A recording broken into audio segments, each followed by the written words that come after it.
Today I left our wonderful hotel here on Crete Island and went for a hike to find the Milonas Waterfall. After leaving the main road and following the little red arrows and going over some very difficult terrain, I eventually came to the Milonas Waterfall billboard. Following the red arrows further up the hill leads you to what is a very old and abandoned aqueduct.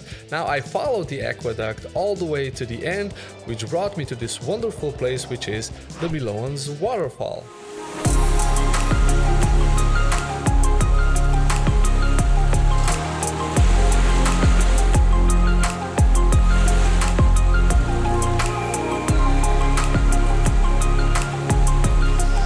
So we all know how to smooth water in photography with using a slow shutter speed and ND filters, but how do you do this for video? Well, let's head back to the studio and I'm going to show you how that's done.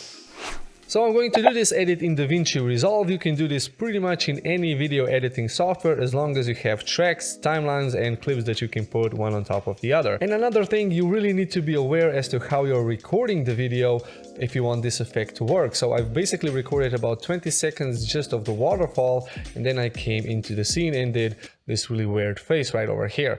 But as you can see, I'm not obstructing the waterfall. So this is going to be a lot easier, so I won't have to actually mask myself out.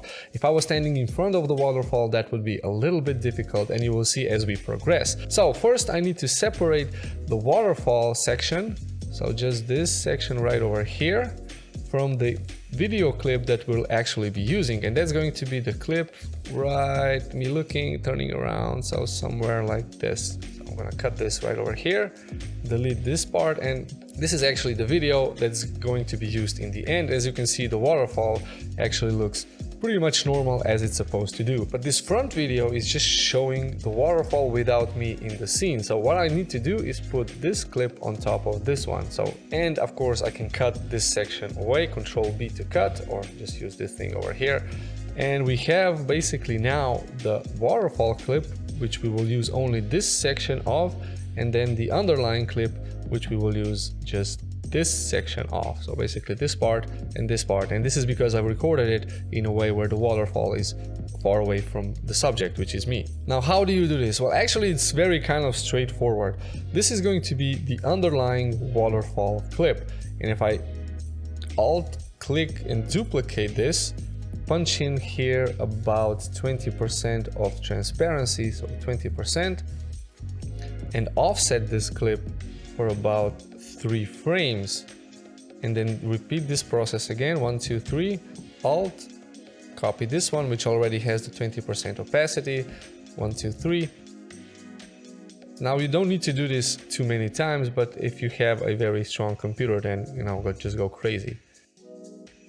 As you can see, there's also going to be a transition between normal waterfall and then just one adding on top of the other. So if I show you, I just need to cut this section off over here, Control B to cut everything that is in excess off, and then I can show you how this actually looks.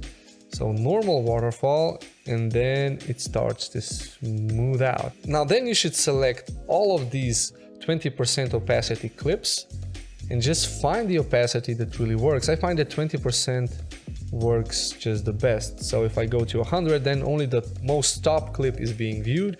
If I go to 0, then the full bottom clip is being viewed, but somewhere in between, I change the opacity of all of the clips to about 20 or 20%. This gives me a nice smooth look.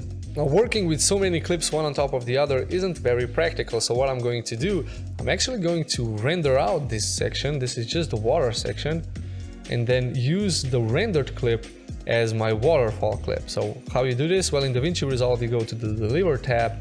I'm going to select here I'm just going to leave it untitled, my settings, best settings, add to render, and then just render this thing out.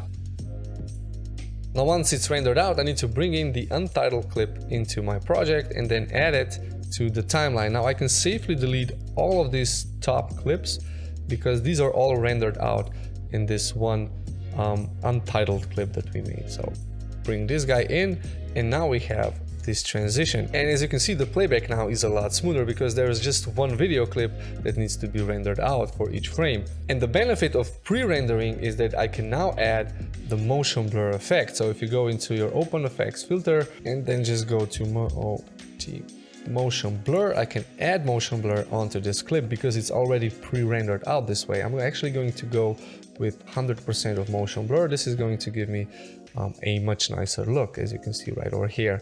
So if I zoom in, it just smooths out. It looks like one of those long exposure photographs right now. So this would be like a normal photograph, and this would be a long exposure photograph. Now all we have to do is just cut out the section of the waterfall and this part over here. Now the easiest way in my case is I can just crop in left and right. So if I turn off the bottom clip, I can just crop in to about here and then crop into about here and just use this section and add a little bit of softness as a transition. So basically bunch into here and bunch into about here. Put in the bottom clip and now I have me acting normally and I have this waterfall smoothed out. And if I show you the comparison between normal and between this smoothed out effect, you can see right over here, so full screen. This is how it looks in reality, and then this is how it looks with this effect added. So please consider subscribing, hit the like button, leave me a comment, and I will see you guys in the next video. Bye bye.